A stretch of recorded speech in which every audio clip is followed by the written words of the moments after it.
Hello everyone, welcome back to my channel.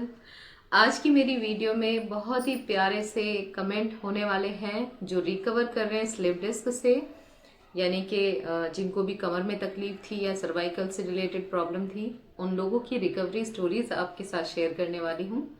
और साथ ही लूँगी आप लोगों के कुछ सवाल भी जो आप लोगों ने मुझसे रिसेंटली पूछे हैं कमर दर्द को लेकर या सर्वाइकल सियाटिका से रिलेटेड। तो बने रहिए मेरे साथ एंड तक। वीडियो अच्छी लगे तो लाइक, शेयर एंड सब्सक्राइब। तो चलिए, आज की वीडियो में सबसे पहला कमेंट जो मैं जिनका ले रही हूँ, ये भैया हैं बबलू। बबलू नाम से है, नाम इनका कुछ और भी है, लेकिन इनकी जो आईडी पे शो होता है वो बबलू है। और ये मेरे साथ काफ़ी टाइम से जुड़े हुए हैं, मेरे ख्याल से साल भर तो हो गया होगा आई थिंक। तो अगर वो वीडियो देख रहे हैं तो प्लीज़ बताना ज़रूर। तो जब मेरी इनसे बात हुई थी तो ऑफ कोर्स बहुत प्रॉब्लम में थे, बहुत तकलीफ में थे, लेकिन मैंने जैसा कि मैंने बताया कि जो भी लाइफस्टाइल मैंने किया है अपने आप को ठीक करने के दौरान पे, तो वो मैं हमेशा शेयर करती हूँ, वीडियोस में भी बताती हूँ, और जब कोई मुझे इंस्टाग्राम पर मैसेज करता है तो वहाँ भी बताती हूँ, है ना। तो जो कुछ मैंने किया था वो मैंने इनको बताया था। और आज जब मैं इनका कमेंट आपके साथ शेयर कर रही हूँ तो मैं ऑलरेडी पहले भी कर चुकी हूँ कई बार। इन्होंने अपनी रिकवरी का बीच बीच में जैसे जैसे रिकवर करते गए इन्होंने बताया था, लेकिन खुशी की बात यह है कि अभी इन्होंने लिखा है कि ये सारे काम कर रहे हैं और 100% ठीक है। तो आप समझिए कि मेरी लास्ट जब बात हुई थी इनसे तो मेरे ख्याल से 3-4 महीने गुजर चुके हैं, हो सकता है उससे ज़्यादा भी हो, मुझे इतना अच्छे से याद नहीं है, पर काफ़ी टाइम हो गया जब इन्होंने कहा था कि दीदी मैं बिल्कुल ठीक हूँ और मैं अपने मतलब मैं बिल्कुल ठीक हूँ, अब मुझे मेडिसिन वगैरह की भी ज़रूरत नहीं है। प्रिकॉशंस का मैं हमेशा बोलती हूँ, ध्यान रखिएगा।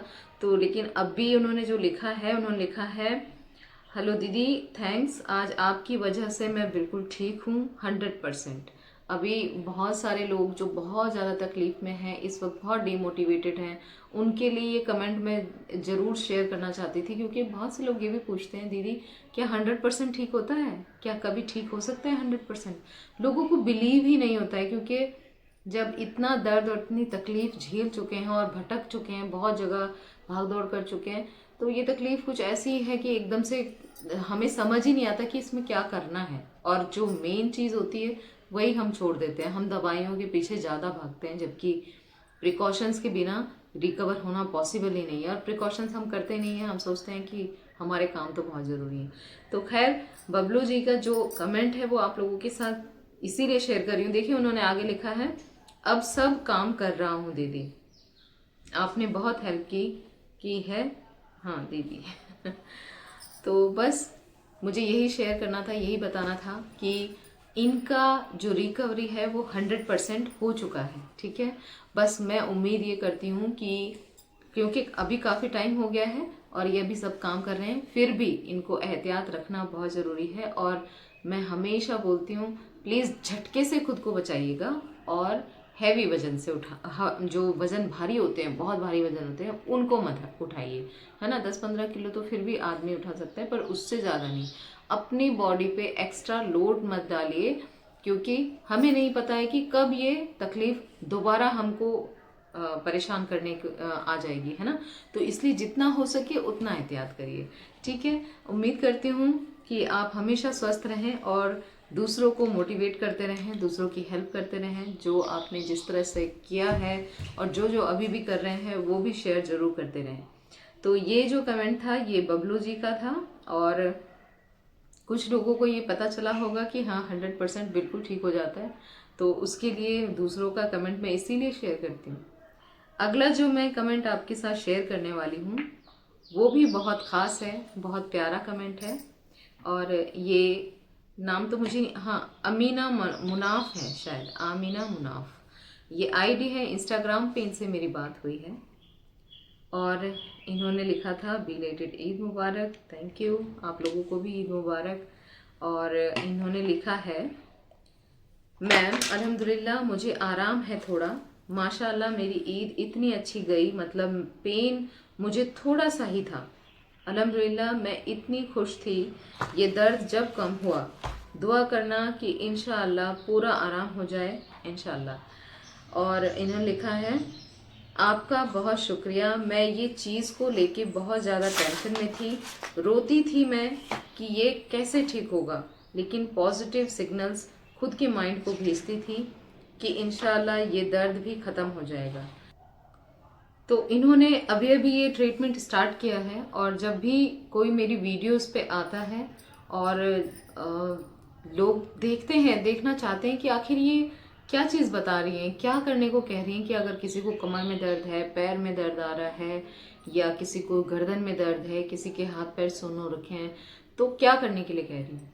तो मैं वही कहती हूँ जो मैंने किया है, और जो मुझे लगता है कि जिस चीज़ से मुझे आराम मिलता चला गया, तो मैं उस चीज़ में हेल्प करने की कोशिश करती हूँ। और मैं, आप लोगों को पता है, मैं हमेशा बोलती हूँ सबसे पहला ट्रीटमेंट तो होना चाहिए कि आप न्यूरो सर्जन को दिखाएं, ठीक है, न्यूरोलॉजिस्ट या न्यूरो सर्जन को मिलें, अपना MRI कराएं, प्रॉपर तरीके से आपको पता होना चाहिए कि आपको तकलीफ क्या है ना।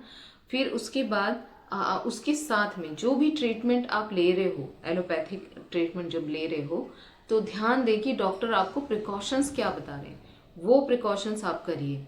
अब अगर उनमें आगे झुकने का बोला है, तो हम क्या सोचते हैं कि आगे झुकना मतलब नीचे झुक के कोई चीज़ उठाना, वो झुकना है, लेकिन ऐसा नहीं होता है। और एक चीज़ और है कि हमें लगता है कि यार झुकने में तो कोई दिक्कत नहीं है, क्यों मना कर रहे होंगे झुकने में, सबको स्टार्टिंग में ऐसा ही लगता है, पर वहीं पे हम लोग मिस्टेक करते हैं।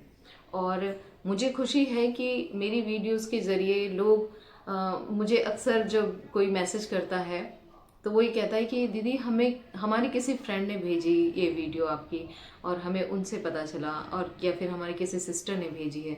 तो लोग सुनते हैं, जब उनके घर में कोई ऐसा पेशेंट है जो दर्द में है और ठीक नहीं हो रहा है, ठीक नहीं हो रहा है, तो वो सुनते हैं कि मैं क्या कह रही हूँ, और फिर वो उनको फॉरवर्ड करते हैं कि आप इनको सुनो। तो अच्छा लगता है कि उसे करके अगर किसी को दर्द से बाहर आने में कुछ राहत मिल रही है, वो दर्द से बाहर आ पा रहे हैं, तो मुझे भी बेहद खुशी है कि ये काम मैं कर सकूं, आगे मैं बता सकूं। मेडिसिन चाहे जो भी लो, लेकिन छोटी से छोटी जो प्रिकॉशंस मैं बताती हूँ, छोटी से छोटी बातें जो मैं बताती हूँ कि आपने वो करना है, तो उनको ध्यान से आपको करना ही है। आप उसको सिर्फ करके देखिए, उसमें कुछ भी खर्च नहीं हो रहा है, कुछ भी पैसा नहीं लग रहा है। एक चीज़, सिंपल सी एक छोटी सी चीज़ बताती हूँ। मैं जैसे यहाँ बैठी हूँ, सोफे में बैठी हूँ अभी, आप चेयर पे बैठो चाहे सोफे में बैठो, लेकिन आपकी पीठ टिकी होनी चाहिए पीछे, आपकी पीठ को सपोर्ट होना चाहिए। और जैसे हम ऐसे करके आगे की तरफ झुक के बात करते हैं ना, ऐसे ऐसे बातें करते हैं झुक के, तो उस एक छोटी सी चीज़ है कि झुकने के बजाय आप आराम से पीछे ऐसे टेक लगा के आप बात करिए। जिनको भी कमर में तकलीफ है उनको तो करना ही करना चाहिए, पर जो भी नॉर्मल इंसान है, सॉरी, जो भी नॉर्मल लोग हैं, हम लोग भी, हम ये चीज़ नहीं सोचते, हम सोचते हैं कि ये है बैठने का तरीका। हमारा बैठने का तरीका, लेटने का तरीका, पोस्चर इतना ख़राब कर लिया है हम लोगों ने कि डिस्क की तकलीफ़ें बहुत ज़्यादा हो रही हैं। तो यहाँ पे मैं अमीना जी को कहूँगी कि आप बहुत अच्छा कर रही हैं। आपने कहा है कि मैं अपने ब्रेन को पॉजिटिव सिग्नल्स भेजती रही, और ये मैं बीच बीच में कभी कभी, आप मेरी वीडियोस जो भी देख रहे हैं वो जानते हैं, मैं बोलती हूँ आपका ब्रेन आपका सबसे बड़ा डॉक्टर है। आप सबसे पहले अपने ब्रेन को ट्रेन करिए, आप अपने ब्रेन को ये समझाइए कि आप बिल्कुल फिट हैं, आपको कोई बीमारी नहीं है ना। जैसे साइकिल होती है ना, ये एक फिजिकली प्रॉब्लम है, ठीक है, जैसे साइकिल होती है उसकी चेन उतर जाए, तो चेन उतरने का मतलब साइकिल खराब थोड़ा ही ना हो गई है, वो चेन को हमें वापस से लगाना है, वो उसका फिजिकली स्ट्रक्चर कंप्लीट होते ही वो फिर से दौड़ने लग जाएगी। तो बस इतनी सी चीज़ है, और उसके लिए आपको थोड़ा सा सब्र करना पड़ेगा, क्योंकि ये हमारा शरीर है, साइकिल ही नहीं है। तो हमको देखना पड़ेगा कि हमें किस किस चीज़ से आराम आ रहा है। हर छोटी से छोटी चीज़ को फॉलो करिए, तो इंशाल्लाह आराम आएगा। और दवाइयाँ जिस चीज़ से भी आपको आराम आए, मान लो हम लोग बहुत डिमोटिवेट हो जाते हैं, भाई हमने आयुर्वेदिक कर ली है, एलोपैथिक कर ली है, होम्योपैथी कर ली है, यूनानीपैथी कर ली है, हो सकता है कि किसी एक के हाथ में शिफा ना हो, तो आप दूसरे के पास जाइए, दूसरे से नहीं हो रहा तो तीसरे के पास जाइए, ये तो करना ही पड़ता है। और मैं कभी भी ये बोलती हूँ कि अपनी उम्मीद मत हारिए, प्रिकॉशंस आपके हाथ में है। मसाज सिकाई आप कर सकते हो, जो मैं बताती हूँ। जिन लोगों को नहीं पता है वो मेरे चैनल की सॉरी डिस्क्रिप्शन है ना मेरी वीडियो के नीचे, उसमें जाएंगे तो ऑलरेडी वीडियोस मिल जाएंगे। किसी को कुछ खास चीज़ें जाननी है तो मैंने बहुत सारी वीडियोस बनाई हैं स्लिप डिस्क से रिलेटेड, तो आप जाइए मेरे चैनल पे, मेरा स्लिप डिस्क रिलेटेड ही एक प्लेलिस्ट है, पूरा उसका नाम ही है स्लिप डिस्क रिलेटेड। आप उसमें जाइए, वीडियोस के थंबनेल आप देखेंगे तो आपको समझ आ जाएगा। आप वो वीडियोस देखिए और उनको फॉलो करके देखिए, ठीक है। जो भी मेडिसिन आपको आराम दे वो भी साथ में लीजिए। तो इस तरीके से आप जब करेंगे, भले ही आपको कितनी भी प्रॉब्लम हो रही हो, वो पॉसिबल है कि वो ठीक हो जाएगी। उम्मीद यही करती हूँ कि सब जल्द से जल्द स्वस्थ हो।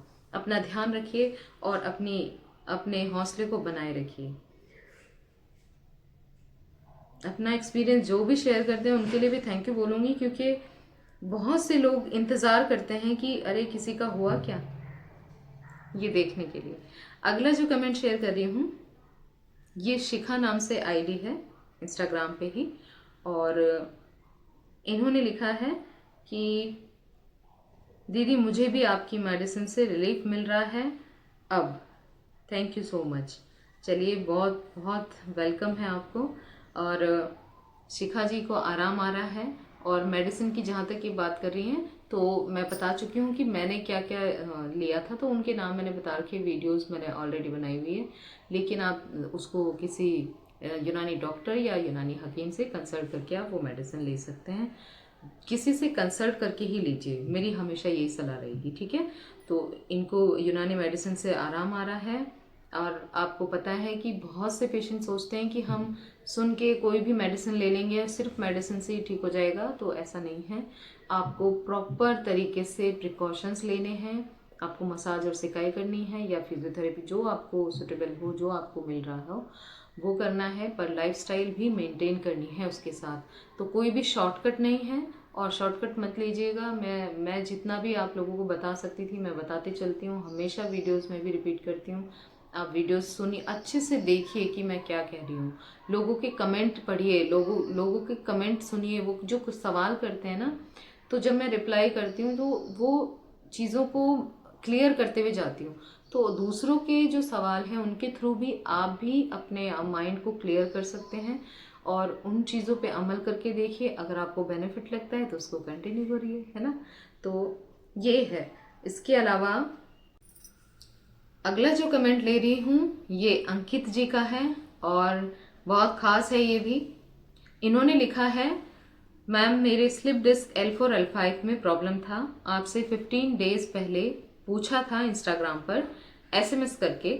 आपने जो बात बताई वही काफ़ी फ़ायदा हुआ उससे हमें। हमने यूनानी मेडिसिन तो नहीं लिया है, पर होम्योपैथिक मेडिसिन चलाया है अभी। केवल 14 डेज हुए हैं, 14 दिन हुए हैं, और हमें काफ़ी फ़ायदा हुआ है। लगभग 90% तक ठीक हो चुके हैं, 90% तक ठीक हो चुके हैं। बहुत खुशी होती है सुनकर, बहुत अच्छा लगता है। इन्होंने लिखा है, मेडिसिन से ज़्यादा फ़ायदा परहेज किया जिसका परिणाम हमें दिख रहा है। ऑफ कोर्स मेडिसिन बहुत फ़ायदा करती है, लेकिन वो फ़ायदा दिखेगा तभी जब आप परहेज करोगे। और यही चीज़ मैं बताती हूँ, और कुछ लोग सोचते हैं बार बार क्यों बोलती हैं, तो प्लीज़ करिए। जो नहीं कर रहे हैं वो करिए, दूसरों से तो सीखिए, है ना। तो 90% रिलीफ है 14 डेज में, और मेडिसिन के साथ परहेज बहुत अच्छे से कर रहे हैं। इन्होंने लिखा है, थैंक यू मैम, आपका हमेशा आभारी रहूँगा। मैं एक स्टूडेंट हूँ और जो अभी पढ़ाई करते हैं, आपसे हमें ये बात पूछना है कि क्या मैं अब चेयर पर बैठ के पढ़ाई कर सकता हूँ। और एक बात और बता दीजिए मैम, अभी मेडिसिन कितना दिन तक लेना है। देखो, दिनों का तो मैं नहीं बता सकती। जब आपको पूरी तरीके से ठीक हो जाए, आपके डॉक्टर आपको मना कर दें, तो आप मेडिसिन तब बंद कर दीजिए। लेकिन ठीक होने के 1-2 साल तक भी झटका लगने से, भारी वजन उठाने से खुद को बचाइए। 2 व्हीलर का सफ़र थोड़ा अवॉइड करिए, और लगातार झुक के कोई काम मत करिए, ताकि आप बिल्कुल बाहर आ सकें इस तकलीफ से। यही कोशिश करना है। या जिस भी काम को करने से आपको जरा से भी आपको परेशानी फील हो, दर्द तो नहीं होता है, पर अगर जरा सी भी परेशानी, स्टार्टिंग में जो बता रही हूँ कि अगर कभी दोबारा अगर कोई प्रॉब्लम आ रही है, तो पहले आपको थोड़ी सी प्रॉब्लम फील होगी कि ये काम मैं कर रहा हूँ तो मुझे इससे दिक्कत हो रही है, तो उस काम को थोड़ा बच के करिए। उसे किसी और से करवाइए, या कुछ राह ढूंढिए जिससे वो आपके बैक पे सीधा असर ना करे वो काम की वजह से, ठीक है। तो वो, और दूसरा सवाल आपने पूछा है कि अच्छा, परहेज करते रहना है, ठीक है, 1.5-2 साल बिल्कुल अच्छे से। और अगर किसी काम को करने से आपको प्रॉब्लम हो रही है, जरा सा भी आपको दिक्कत दिखती है, तो उसको फिर लाइफ टाइम आप थोड़ा सा प्रिकॉशंस मान के चलिए, तो कभी दोबारा कभी ये प्रॉब्लम होगी नहीं। और आपने ये पूछा है कि क्या मैं अब बैठ कर पढ़ाई कर सकता हूँ। देखिए, करने वाले तो बहुत कुछ कर रहे हैं, जो ठीक हो जाते हैं वो सब कुछ कर सकते हैं, लेकिन हर किसी की बॉडी अलाउ नहीं करती है। और ये मैं सिर्फ इस बेस पे बोलती हूँ क्योंकि मेरी बॉडी को मैंने इतना टॉर्चर किया है कि जिसने जो बोला, जिसने जो कहा, मैंने वो सब किया। तो उसकी वजह से शायद मेरे जो बैकबोन है वो काफ़ी, मतलब मुझे लगता है कि नाजुक ही ना हो गए हो। तो इस वजह से मैं जिस काम को करने से मुझे हल्का सा भी कुछ अनईजी सा फील होता है ना, वो अच्छा नहीं लगता है, तो मैं उससे अवॉइड करके चलती हूँ। लेकिन ये मेरे साथ है। कुछ लोग ऐसे हैं जो बहुत ठीक होने के बाद बहुत सारे काम कर रहे हैं, अपनी ड्यूटी कर रहे हैं, 4 व्हीलर चला, 2 व्हीलर चला रहे हैं, अपनी जॉब कंटिन्यू कर रहे हैं, अच्छी अच्छी, मतलब जो काम जिम कर रहे हैं। तो वो सबके साथ अलग अलग सिचुएशन है। कोई नहीं बता सकता कि मेरे साथ जो हुआ है वो आपके साथ भी होगा, ऐसा बिल्कुल नहीं है। बस इतना समझ लीजिए कि अपने ही बॉडी का ख्याल आपको ध्यान रखना है कि आपको कोई चीज़ से अगर ज़रा से भी प्रॉब्लम होती है तो उस चीज़ को अवॉइड करिए, अदरवाइज सब काम कर सकते हैं ना ठीक होने के बाद। तो जहाँ तक पढ़ाई का सवाल है उसका मैं थोड़ा सा आपको गाइड कर देती हूँ, क्योंकि अभी अभी आपको रिकवर होना स्टार्ट हुआ है। तो अभी कोई जल्दीबाजी बिल्कुल मत करना। कुछ भी ऐसा मत समझना कि आप एकदम से चुटकी बजाते ही ये ठीक हो गया है, ऐसा नहीं है। बहुत अच्छी बात है कि आपका दर्द चला गया है, आपको बहुत अच्छा लग रहा है। और ये ऐसा होता है और मेरे साथ हुआ है, तो इसीलिए मैं बोल रही हूँ कि मैंने वो जो गलतियाँ की हैं, मेरा काम है आपको उससे रोकना। जिससे मुझे पेन चला गया था, मैं बड़ी खुश, कितने अच्छे से चला गया यार, ये तो बिल्कुल गायब हो गया, ऐसा कैसे हो सकता है। जरा चेक करती हूँ, चेक करती हूँ कैसे, झुक के देख रही हूँ। झुकना तो मेरे लिए पॉसिबल नहीं था, खड़े खड़े ही दर्द हो रहा है, लेटे लेटे ही दर्द हो रहा था, कंटिन्यूस दर्द था, और वो अचानक से ठीक हो गया। तो वो ठीक कैसे हो गया, जब मैंने एलोपैथिक, मैंने बताया ना, न्यूरो सर्जन को दिखाया। तो जब मुझे स्टार्टिंग में उससे आराम आ गया तो मैं हैरान परेशान कि यार ठीक कैसे हो गया ये तो ठीक ही नहीं हो रहा था। पिछले 6-7 महीने हो गए थे मुझे दर्द में, अचानक से कैसे ठीक हो गया। और फिर मैंने झुक झुक के देखा तो मुझे ठीक लगा, झुकने पे भी मुझे पेन नहीं आया। तो फिर मैंने क्या किया, मैंने कहा अब तो मैं ठीक हूँ। जाके मैंने क्यारी खोदी, क्यारी अपने बगीचे में, और वहाँ पे कुछ बोया मैंने। तो उसके बाद वो जो आधा घंटा, आधा पौन घंटा जो मैंने बैठ के वहाँ पे खुदाई की है, उकड़ू बैठ के, जैसे हम नीचे बैठ जाते हैं वैसे, उसके बाद फिर आउट ऑफ कंट्रोल हो गया मेरा पेन। फिर वो दर्द, वो सुनपन आ गया पैरों के अंदर, मतलब वो चलते हुए लड़खड़ाना, खड़े होने के बाद मुझे ऐसा लगने लगा मैं गिर जाऊंगी, ताकत कम महसूस होने लगी। तो फिर वो वहाँ से बाहर आना बहुत मुश्किल हो गया। तो प्लीज़, जब आपका ठीक हो रहा है तो वो मत करिएगा, अभी बिल्कुल नहीं करना है। अभी सारे परहेज, सारी लाइफस्टाइल को लेकर चलना है। मसाज सिकाई भी करते रहिए, बहुत अच्छे से करिए, सारे काम करने हैं मेडिसिन के साथ। अभी छोड़ने का सवाल ही नहीं है, अभी कुछ मत करिएगा ऐसा। और पढ़ाई का जहाँ तक है तो अपनी चेयर में बैठिए। अभी आधा घंटा, अगर आप बहुत अच्छा फील करते हो तो 25 से 30 मिनट, 30 मिनट भी ज़्यादा ही बोल रही हूँ मैं, 20 से 25 मिनट आप बैठिए लगातार एक बार में। और अपनी बेल्ट लगा सकते हैं आप कॉकिक्स कुशन या एक्टिवा की ट्यूब जो मैंने बता रखी है उसमें थोड़ी सी हवा भर के आप उसे चेयर पे रखिए, उसके ऊपर बैठिए ताकि आपकी टेल बोन टच ना हो। पीछे आप कुशन लगा सकते हैं अपनी बैक को सपोर्ट देने के लिए। और जिस टेबल को आप रख के पढ़ाई कर रहे हैं उस टेबल को, आपने टेबल की तरफ नहीं झुकना है, ध्यान रखिएगा, आपने टेबल की तरफ नहीं झुकना है। आपने टेबल को अपने चेस्ट के करीब लाना है और अपने आप को पीछे टिका के रखना है, कंधे तक। आप बिल्कुल सपोर्ट लीजिए पीछे चेयर की। आई होप आप समझ पाए होंगे। अगर इस तरह से आप 20 से 25 मिनट बैठ के लगातार आप पढ़ाई कर पा रहे हो तो ये अभी के लिए बहुत है, ठीक है। उसके बाद उठिए, थोड़ा सा लंबा हो जाइए, 10-15 मिनट लेट कर पढ़ लीजिए, थोड़ा अपने आप को आराम भी दीजिए बीच बीच में। अगर आप ऐसे कर सकते हैं तो करिए, ये मेरा सुझाव है। बाकी आप अपने डॉक्टर से भी पूछ सकते हैं। आप अपने खुद को भी देखिए कि आपको किस चीज़ से प्रॉब्लम हो रही है और किस चीज़ से आपको आराम दिख रहा है, तो फिर उसे कंटिन्यू कीजिए, ठीक है। मुझे खुशी है कि आपको आराम है, लेकिन कोई गलती अभी मत करिएगा जो कि बच्चे करते हैं। बच्चे छोड़िए, बड़े भी करते हैं, मैं तो बड़ी ही थी, है ना। इसके आगे आपने लिखा है, आज आपको बताने में हमें कितना खुशी हो रही है कि मैम बता नहीं सकते, मैं बिहार सिवान डिस्ट्रिक्ट से हूँ। हाँ जी अंकित जी, कोई बात नहीं।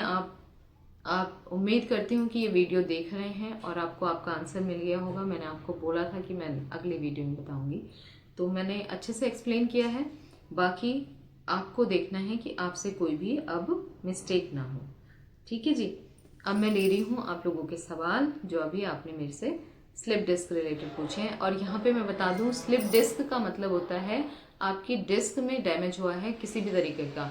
आप डिस्क बल्ज भी उसे ही बोलते हैं, स्लिप डिस्क को।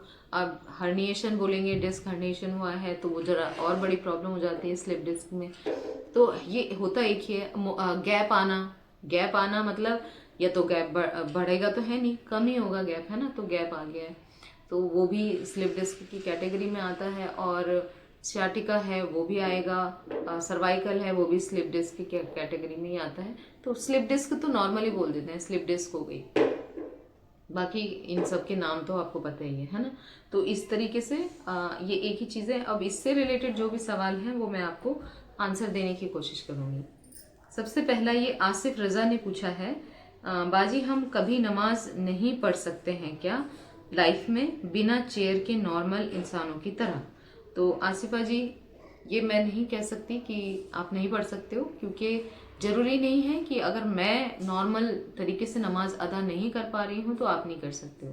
मैंने अभी बताया, अगर आपने सुना होगा, तो मैंने बहुत कुछ किया है अपनी रीढ़ की हड्डी को किसी तरीके से भी सही कंडीशन में लाने के लिए। बहुत सारी चीज़ें देख के भी की हैं, सुन के भी की हैं। जो कम करना था वो ज़्यादा करके देखा है कि क्या पता इससे मुझे आराम आ जाए। तो मेरी स्थिति अलग है और मैं जिस कंडीशन में पड़ी हुई थी, बिल्कुल फ्लैट लेटी रहती थी।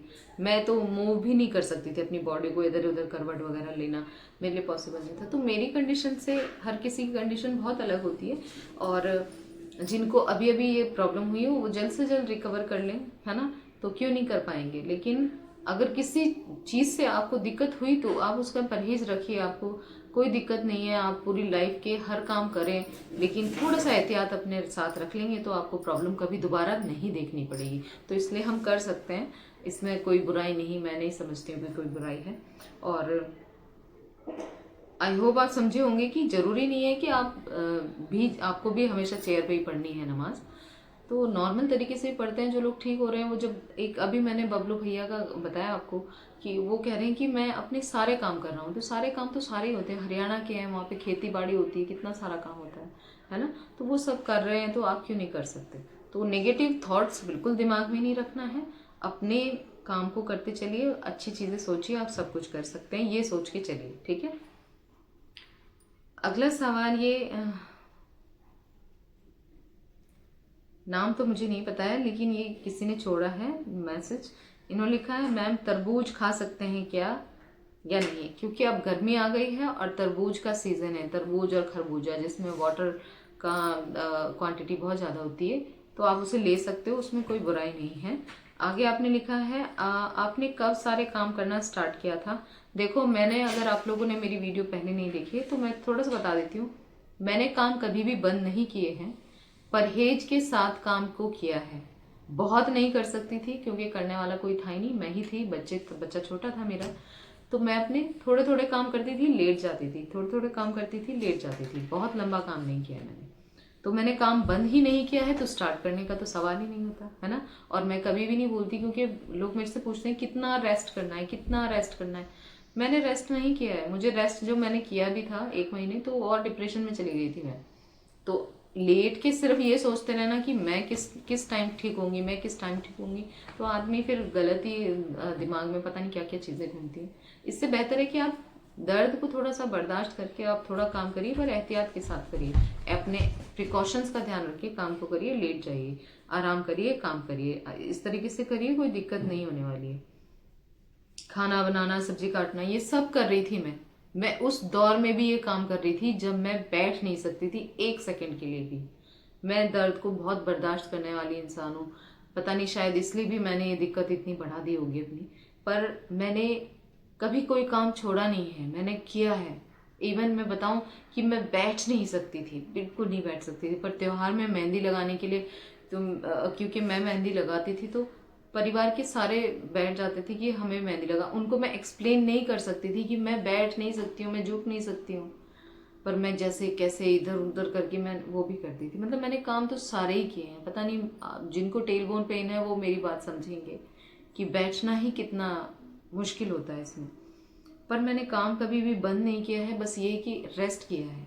कोई मेरे ऊपर प्रेशर नहीं था कि ये काम भी करना है वो भी करना है। जितना अपने से होता था उतना किया, फिर लेट गए। धीरे धीरे उसका टाइमिंग बढ़ने लगा। मतलब पहले मैं सिर्फ जैसे 20 15 20 मिनट खड़े होकर काम करती थी, फिर वो आधा घंटा होने लगा, फिर वो पौन घंटा हो गया, फिर 1 घंटा हो गया। काम करते जा रही हूँ, ठीक ठाक हूँ आराम से। फिर वो 2 घंटा भी हो जाता है, पूरा पूरा दिन भी हो जाता है अब तो, है ना। तो वो टाइमिंग अपने आप बढ़ा जब ठीक होने लगे। तो इसीलिए कोई भी हबड़ तबड़ नहीं करनी है और काम को करिए, पर अपने अपने शरीर का ख्याल रखते हुए करिए। आप अपने ऊपर लोड बिल्कुल नहीं ले सकते अगर आपको लंबर में दिक्कत है, अदरवाइज का तो मैं कह नहीं सकती। ओके, आई होप आपको आंसर मिल गया होगा। इसके बाद रेखा जी का है। रेखा जी ने पूछा है, दीदी मुझे भी 2 साल से L4 L5 स्लिप डिस्क है और एक पैर में सुनपन और दर्द कमजोरी है, एक पैर में। और मैंने काफ़ी हॉस्पिटल से इलाज करवाया है मगर आराम नहीं आता है, क्या करूं? पहले से आराम है मगर दर्द नहीं जा रहा है, क्या करूं प्लीज़ बताना। मालिश सिकाई भी करती हूँ, काफ़ी थेरेपी भी करवा ली। रेखा जी, सबसे पहले तो आपको आगे झुकना बिल्कुल बंद करना है।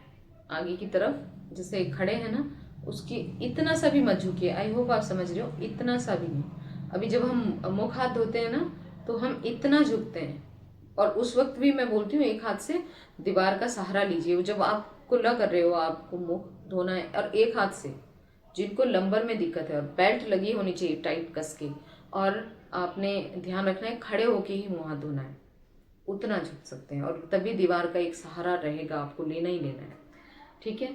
आगे झुकना बिल्कुल बंद करना है। वजन 1 kg भी मत उठाइए, 1 kg भी। लोग सोचते होंगे 1 kg उठाने में क्या होगा। 1 kg जब आप इस हाथ से उठा रहे हो तो आपको यहाँ की मसल्स पे दिक्कत आएगी, आपको मसल्स पे पूरे पे दिक्कत पड़ेगी पड़ेगी, ठीक है। आप दोनों हाथों से भी उठाओ तभी भी दिक्कत पड़ेगी। जिनको सर्वाइकल है वो समझ जाएंगे। तो भले ही आपको सर्वाइकल ना भी हो, आपको लंबर में ही प्रॉब्लम है, पर वजन मत उठाइए, बंद कर दीजिए अभी। फिर चेयर के अलावा, चेयर सिर्फ चेयर पे बैठना है और टेक लगी होनी चाहिए। आप चेयर के अलावा कहीं नहीं बैठेंगे। आप बेड पे नहीं बैठ सकते, आप जमीन पे तो बिल्कुल नहीं बैठ सकते, आप पटरी में नहीं बैठ सकते, आप स्टूल में मत बैठिए। स्टूल में सहारा नहीं होता पीछे बैकबोन को सपोर्ट देने के लिए, आप मत बैठिए। तो सिर्फ 2 जगह हैं, एक पहले आप चेयर पे बैठिए, सिर्फ चेयर पे बैठिए। अगर आपको सोफे पे कंफर्ट है तो ही सोफे में बैठिए, अदरवाइज चेयर में बैठिए। नीचे आप कॉकिक्स कुशन रख के उसमें बैठिए कुर्सी में, या फिर आप एक्टिवा की ट्यूब में थोड़ी हवा भर के रखिए, उसमें बैठिए। उससे आपकी टेल बोन जो होती है, वो टेल बोन जो हड्डी है, रीढ़ की हड्डी की लास्ट पॉइंट है, वो नीचे जब आप बैठते हो ना तो नीचे से भी उसमें प्रेशर पड़ता है, तो उससे भी बचाव होगा, तो उसमें बैठिए। फिर उकड़ू तो बिल्कुल नहीं बैठना है, नीचे ज़मीन पे बिल्कुल नहीं बैठना है, ना लेटना है। आपने पालथी नहीं मारनी है। डॉक्टर मना कर देते हैं पालथी मारने के लिए, क्योंकि टेल बोन आने का खतरा होता है। टेल बोन दर्द होता है ना, उससे दर्द आने का खतरा होता है, तो वो नहीं करना है। फिर 2 व्हीलर आपके लिए बिल्कुल बंद है। 2 व्हीलर कोई भी, साइकिल, एक्टिवा, बाइक, 2 व्हीलर आपके लिए बिल्कुल बेकार है। लोग सोचते हैं कि अरे कुछ नहीं होता, पर नहीं। वो जो छोटा सा गड्ढा भी होता है ना, वो जो छोटा सा गड्ढा लगता है, वो जिनको डिस्क में दिक्कत है उनको तो दर्द होता है भाई, उनको प्रॉब्लम होती है। तो जिसको नहीं है अंदाजा और कोई अपने करके देखना चाहता हो तो पता चल जाएगा। एक बार जाके देखिए, आपको एक ही उसी दिन आपको दर्द बढ़ जाएगा, आपको पता चल जाएगा कि दिक्कत होती है 2 व्हीलर से। इसके अलावा सीढ़ियाँ, सीढ़ियाँ चढ़ने से बहुत प्रॉब्लम होती है, और ये मैं सिर्फ इसलिए बता पा रही हूँ क्योंकि मैंने स्टार्टिंग में इन चीज़ों का ख्याल नहीं रखा, इसीलिए मैं ट्रीटमेंट के बावजूद मैंने अपने आप को और परेशानी में डाला है। तो डॉक्टर से पूछिए, डॉक्टर आपको मना कर देंगे कि सीढ़ियाँ मत चढ़िए, क्योंकि हम तो नॉर्मल भाग भाग के चढ़ते हैं, हम नॉर्मली चढ़ते हैं। तो ऐसे मत चढ़िए। सीढ़ियाँ अगर बहुत ज़रूरी हो, किसी का काम ही नहीं चल रहा है, तो आप एक सीढ़ी पे एक स्टेप, फिर उसी के बगल में दूसरा, फिर अगले पे कदम बढ़ाइए, और रेलिंग का सपोर्ट अपने आप को जरूर दीजिए अगर आप सीढ़ी चढ़ रहे हो।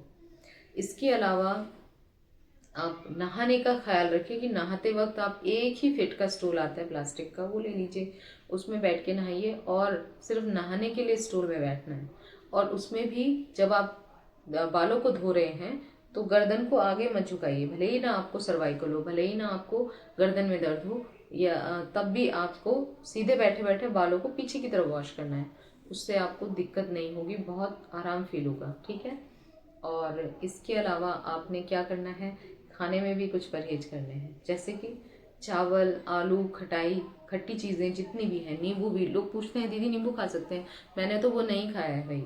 क्यों नहीं खाया? क्योंकि खटाई मना थी, तो खट्टा इसलिए नहीं खाया। जो आयुर्वेदिक मेडिसिन लेते हैं ना, या यूनानी लेते हैं, वो ये परहेज जरूर करें। एलोपैथिक में परहेज नहीं बताया जाता, पर वो आपके बेनिफिट के लिए आप चाहें तो आप कर सकते हो, ठीक है। राजमा, छोले, उड़द दाल, फ्राइड चीज़ें, मैदे से बनी हुई चीज़ें। अब मैं ये चीज़ें जो मैंने बताई हैं, इसमें से आप खुद देखिए मैदे से क्या क्या चीज़ें बनी हुई हैं, वो सब बंद करिए, ठीक है। आपको ध्यान रखना है खट्टा किस किस चीज़ में है। पता चला मैं तो खट्टे का परहेज कर रहा हूँ, लेकिन मैंने जाकर गोलगप्पे भी खा लिए, और मैंने कुछ ऐसी भी चीज़ें खा ली जिसमें केचप वगैरह पड़ा होता है। अब केचप में सिर्फ केचप नहीं होता, टमाटर नहीं होता। आप टमाटर की चटनी बना के खा सकते हैं, ठीक है, वो आपको नुकसान नहीं देगी। लेकिन अगर किसी चीज़ में टार्टरिक एसिड वगैरह पड़ा है, एसिड पड़ा है ना, तो उसको अवॉइड करिए फिलहाल के लिए, ठीक है। तो ये चीज़ें हैं। उड़द की दाल, जिनसे गैस बनती है, वो चीज़ें अवॉइड करिए बस, है ना। तो ये चीज़ें भी बंद करिए, और जिसमें ज़्यादा कार्बोहाइड्रेट है फिलहाल के लिए, वो भी थोड़ा सा अवॉइड करिए, वो आपको बेनिफिट देगा। तो ये प्रिकॉशंस हैं। साथ में आपने मेडिसिन लेनी है। अगर आप न्यूरो को नहीं दिखा रहे थे तो प्लीज़ एक बार उनको दिखाएं अच्छे से। अगर आपको लगता है एलोपैथिक से आराम नहीं है, तो फिर आप जो दूसरे ट्रीटमेंट है, आयुर्वेदिक हो गया, होम्योपैथिक हो गया, या यूनानी पैथी हो गया, वो ट्राई करिए। और आप अभी जब अगर आप वीडियो देख रहे थे, तो मैंने अभी एक भाई का कमेंट शेयर किया है ना, कि वो सिर्फ होम्योपैथी मेडिसिन ले रहे थे और उनको कितना रिलीफ आया है। तो ध्यान रखिए। एक मैंने तेल बताया है जो मैंने यूज़ किया है, कश्मीरी लहसुन, जो कि ऑनलाइन मिल जाती है और पंसारी की दुकान पे भी मिलती है। उसको तिल के तेल में पकाना है, बेस्ट ऑयल है, बेस्ट। जो आप घर पे अगर कोई चाहता है, नहीं बाहर जा सकता, अफोर्ड नहीं कर सकता है बाहर जाना, तो वो घर पे आप उसे करिए। मसाज का तरीका बहुत इंपॉर्टेंट है, क्योंकि मैंने ऐसे ऐसे करके देखी थी तो मुझे आराम नहीं पड़ता था। फिर मेरी मॉम ने कहा कि उसे नीचे से ऊपर की तरफ ले जाओ हाथ को, फिर हटा लो, फिर नीचे से ऊपर, लंबर पे जो है ना, सिर्फ कमर की दूरी इतनी ही है, वो उतने पे ही करना है, पूरी रीढ़ की हड्डी पे नहीं, पर नीचे से ऊपर की दिशा में करना है। उसे मसाज करिए और सिकाई, तुरंत सिकाई करिए। 15 मिनट की मसाज हो तो 20-25 मिनट सिकाई करिए। दिन में को 2-3 बार अगर आप करते हो, तो उससे आपको काम करने की शक्ति मिलेगी। जिनका सुन हो गया है, जिनको दर्द बहुत है, वो अपने आप फर्क पता चलेगा, ठीक है जी। तो ये सब करिए रेखा जी। इसके अलावा अगर कुछ रह जाए तो आप मुझे फिर इंस्टाग्राम पर मैसेज करिए। बस मैं इतना ही कहूँगी। मेरी आईडी आपको डिस्क्रिप्शन में मिल जाएगी। आई होप कि दूसरों को भी रिमाइंड हो गया होगा। अगला सवाल ये पूनम जी का है। इन्होंने पूछा है क्या इस प्रॉब्लम में ठंड भी लगती है? इस मौसम में जब दिल्ली का टेम्परेचर 30 डिग्री है, सब लोग समर वेयर पहनते हैं, लेकिन मुझे ठंड महसूस होती है। देखिए पूनम जी, मैं ये तो नहीं कह सकती कि इसमें ठंड लगती है। अगर आपकी पूरी बॉडी को ही ठंड लग रही है तो मैं नहीं कह सकती कि ये सही है। पर क्योंकि जैसे मेरे पैरों में दिक्कत ज़्यादा थी, मतलब मुझे सुनपन जो है पैरों में था। सुन तो मेरा हाथ भी हो गया था, पर मेरे हाथ में ठंड नहीं लगती है, लेकिन मेरे पैर सुन रहते हैं। जिस वक्त फैन चलता है बाकियों को ठंड नहीं लगती है, लेकिन मेरे पैरों में ठंड लगती है आज भी। मतलब मुझे ऐसा लगता है कि ज़रूरत है पैरों को कुछ मैं पैरों पे डाल दूँ।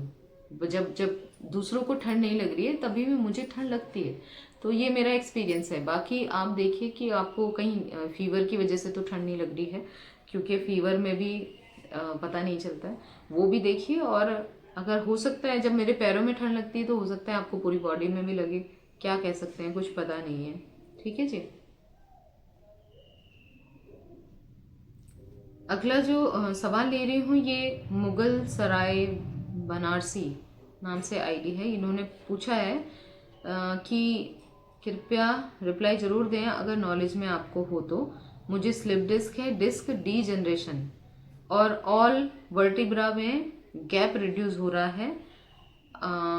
ऑल वर्टिब्रा चेंजेस आर्थराइटिस बता रहा है। इसके कारण नी में भी gap reduce mean osteo arthritis और नेक में भी सेम कंडीशन। क्या करूं, कृपया बेस्ट सुझाव दें। तो मैं आपसे क्या कहूं कि आपने जो मुझे लिखा है, आपने कहा है कि स्लिप डिस्क है जिसमें डिस्क डी जनरेशन है, ठीक है। फिर आपने मुझे प्रॉब्लम्स बताई हैं कि गैप है, आर्थराइटिस बता रहे हैं, नी में भी गैप रिड्यूस हो रहा है जिसे ऑस्टियोआर्थराइटिस बता रहे हैं, गर्दन में भी सेम कंडीशन है। तो ये सारी चीज़ें तो मेरे साथ भी थी और गर्दन में भी थी, घुटने बिल्कुल, अगर किसी ने पुरानी वीडियोस देखी हैं तो आपको पता होगा कि मैं बताती हूँ कि मेरे घुटने ऐसे हो गए थे कि जैसे आपस में रगड़ खा रहे हूँ, इतना दर्द था उन्हें। तो मैं उनको झुक के यूज़ करना, जैसे आगे की तरफ फोल्ड कर लेते ना, वो मैंने छोड़ दिया था क्योंकि दर्द बहुत हो जाता था। तो आपने जो भी कंडीशन बताई, देखिए दिक्कत तो ये सारी एक दूसरे से जुड़ी हुई है। स्टार्टिंग में सिर्फ डिस्क जो डिस्क बल्ज है वही होता है, उसके बाद ये प्रॉब्लम धीरे धीरे मेरे साथ बढ़ी है। जो आपने बताया है सेम मेरे साथ हुआ है, पर वो टाइम टू टाइम बढ़ा है। तो अगर आपको ये सब हो रहा है तो मैं आपको ये सुझाव दूंगी कि कुछ नहीं, सबसे पहले तो आप प्रिकॉशन से स्टार्ट करिए और मसाज और सिकाई एक तेल बना लीजिए, उसको आप इस्तेमाल करिए, ठीक है। उसके अलावा जो भी मैंने प्रिकॉशन सभी बताए हैं इससे पहले, आपके उससे पहले, वो A to Z करने हैं, अपनी पूरी लाइफस्टाइल मेंटेन करनी है, ठीक है। अपना खाने का भी प्रिकॉशंस करना है। आप करके देखिए, 15 दिन में अगर आपको कुछ भी बेहतर लग रहा है, अच्छा लग रहा है, तो आप उसे कंटिन्यू करिए। साथ में आप जो भी मेडिसिन आपको रिलीफ दे वो मेडिसिन ट्राई करिए। और इसके अलावा मैं मसाज और सिकाई आपको बता चुकी हूँ, वो करनी है। घुटने के लिए अगर आपको इन चीज़ों में आराम आने लगा तो घुटने में अपने आप ही आपको रिलीफ दिखेगा, अगर आपको डिस्क की वजह से ये प्रॉब्लम हो रही है, ठीक है। और इसके अलावा अगर आपको अब भी कुछ समझ ना आए तो फिर मुझे इंस्टाग्राम पर मैसेज करिए, वहाँ मैं आपसे बात करूँगी। बस इतना ही कर सकती हूँ और उम्मीद यही करती हूँ कि जैसे आपने बताया, लगभग पेशेंट्स को यही कंडीशन होती है जब वो बहुत ज़्यादा इस प्रॉब्लम में होते हैं। तो कोई घबराने वाली बात मुझे नहीं लगता है, लेकिन आपको हाँ चिंता इस बात की करनी है कि आपने प्रिकॉशंस जो अब तक नहीं किए हैं वो आपको करना ही करना है, आपको उसको छोड़ना नहीं है, ठीक है जी। अगला सवाल ये कमला जी का है, जिन्होंने पूछा है मुझे कमर से ज़्यादा पैर में अंगुली एड़ी में दर्द है, मैम क्या करूं। अच्छा कमला जी, प्रिकॉशंस, मसाज सिकाई और मेडिसिन ये तो आपने करना ही करना है, ठीक है। और इसके अलावा भले ही आपकी कमर में दर्द नहीं है, लेकिन आपको करना ये सब कुछ है, क्योंकि जड़ कहाँ पे है, लंबर में, कमर में ही इसकी जड़ है इस दर्द की। जो आपकी उंगली को सुन कर रहा है, जो आपके एड़ियों में दर्द कर रहा है, उसकी जड़ कहाँ है, कमर के लंबर वाले L4 L5 वाले हिस्से में, ठीक है।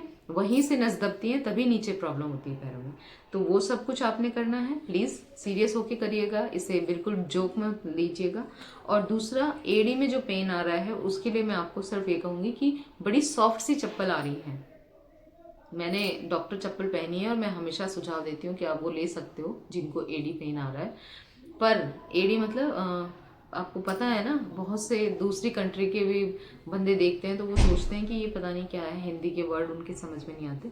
तो आपको हील का, अगर हील में पेन आ रहा है तो उनके लिए है। और अब जो मैंने यूज़ की है चप्पल, मुझे बड़ी अच्छी चप्पल मिली है, बड़ा अच्छा लगता है। किचन के लिए आप अलग रख लीजिए उनको, बाहर मत लेके जाइए। किचन में सबसे ज़्यादा स्टैंडिंग काम होता है लेडीज़ के लिए, जेंट्स भी पहन सकते हैं। तो वो रबड़ जैसी हैं, मतलब बहुत सॉफ्ट हैं, रबड़ जैसी हैं, बहुत ही अच्छा लगता है उनको पहन के। तो आप चेक करिए, आप शॉपकीपर के बोलेंगे ना तो वो आपको दिखा देंगे, भाई एड़ियों में दर्द आते हैं तो बड़ा सॉफ्ट सी चप्पल दो, तो वो दिखा देंगे आपको, ठीक है। वो आप पहन सकते हो। बाकी सब चीज़ें आपने वैसे ही करना है जैसे मैंने बताया। और अब आज का जो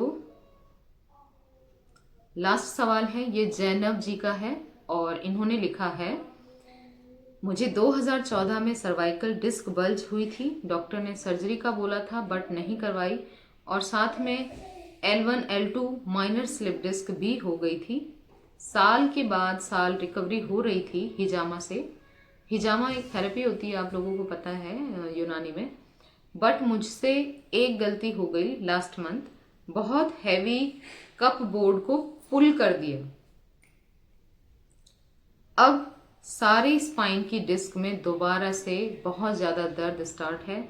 मसल स्पास्म बहुत था, वो तो ठीक हो गया फिजियो से, लेकिन डिस्क बल्जिंग स्टिल फीलिंग। मैं अफ्रीका में हूँ, ये अफ्रीका से हैं और इन्होंने कहा है यहाँ डॉक्टर वैसे नहीं हैं, बहुत ज़्यादा एक्सपेंसिव होते हैं, इसलिए अभी तक बर्दाश्त कर रही हूँ। तो जैनब जी, पहली बात तो आप प्रिकॉशन से जब स्टार्ट करेंगी ना, और आपके घर के पास जो भी आपको ऑयल मिल रहा है, जैतून का तेल है, जैतून का तेल तो हर जगह मिलता है ना, या अगर तिल का तेल मिल जाए तो माशाल्लाह है, तिल का तेल ले लीजिए और उसमें जो भी लहसुन आपके यहाँ मिल रही है फिलहाल वो बनाइए। कश्मीरी लहसुन तो आपको अगर सर्च करते रहिए कश्मीरी लहसुन भी मिल जाएगी, वो लेना है आपको। उसको ऑयल बना के मसाज सेकाई वैसे ही करनी है, और सारे प्रिकॉशन जो बताए मैंने, बिल्कुल छोटी छोटी चीज़ें, उसको एज इट इज़ स्टार्ट करिए। अगर आप अफोर्ड नहीं कर पा रहे हो वहाँ पे ट्रीटमेंट, तो आपको ये करना चाहिए, तो आपको इसी से ही बहुत रिलीफ दिखेगा। सही है जी। और जो भी मेडिसिन आप ले सकते हैं अपने लिए, वो मेडिसिन भी लीजिए। इसके अलावा आपने लिखा है, आप बताओ क्या रिकवर हो जाऊंगी? बिल्कुल हो जाएंगे इंशाल्लाह। जब मैं हो सकती हूँ तो आप क्यों नहीं होंगी? मुझे तो उम्मीद ही नहीं थी, मुझे तो मेरी कंडीशन तो एक्सप्लेन करने लायक भी नहीं है कि मैं क्या बताऊँ कि क्या क्या था, है ना। जब मैं ये बोलती थी कि मेरी हड्डियों ने मांस ही छोड़ दिया है, तो फिर मैं इसके आगे आपको क्या बताऊँ कि मुझे कितनी प्रॉब्लम थी। तो ऐसा मुझे फील होता था, है ना। तो आप ठीक हो जाएंगे, लेकिन आप हिम्मत मत हारिए, अपने आप को पॉजिटिव माइंड रखिए, सुबह उठिए, सबसे पहले शुक्र अदा करिए क्योंकि आप दूसरों से बेहतर हैं, बस इतना ध्यान रखिए। और जब आप एक बार रिकवर हुई हैं तो दोबारा क्यों नहीं होंगी, है ना। तो अपने आप को पॉजिटिव रखना है। आपने लिखा है पाक जाके इलाज करवाना है स्कूल की वेकेशंस में। स्कूल की जॉब ऐसी है कि उसमें प्रॉब्लम आती है, और जॉब ही ऐसी चीज़ है जहाँ पे आपको रेस्ट नहीं मिलता है, तो बेहतर है कि आपको वेकेशंस में आराम भी मिल जाएगा। बस आप इतना बता दो कि मेरे सही होने के चांसेस हैं। बिल्कुल चांसेस तो हैं, बिल्कुल हैं, तो फिक्र मत करिए, ठीक है जी। अभी इतने लोगों के एक्सपीरियंस भी तो इसीलिए शेयर करती हूँ ताकि जब, जैसे आपने पूछा है कि क्या मैं ठीक हो सकता हूँ, हो सकती हूँ, चांसेस हैं कि नहीं, ऐसे ही तो लोग पूछते हैं, लेकिन जब वो ठीक हो रहे होते हैं तो फिर वो अपनी खुशी भी जाहिर करते हैं। तो बस आज के लिए इतना ही। उम्मीद ये करती हूँ कि सब बहुत अच्छे से जल्द ठीक हों। अपना बहुत सारा ख्याल रखिए, सबको दुआ में याद रखिए, मुझे भी। और अगर वीडियो आपको हेल्पफुल लगे तो प्लीज़ इसे शेयर ज़रूर करिए उन लोगों तक जिनको उसकी ज़रूरत है। अपना बहुत सारा ध्यान रखिए, मिलते हैं नेक्स्ट वीडियो में।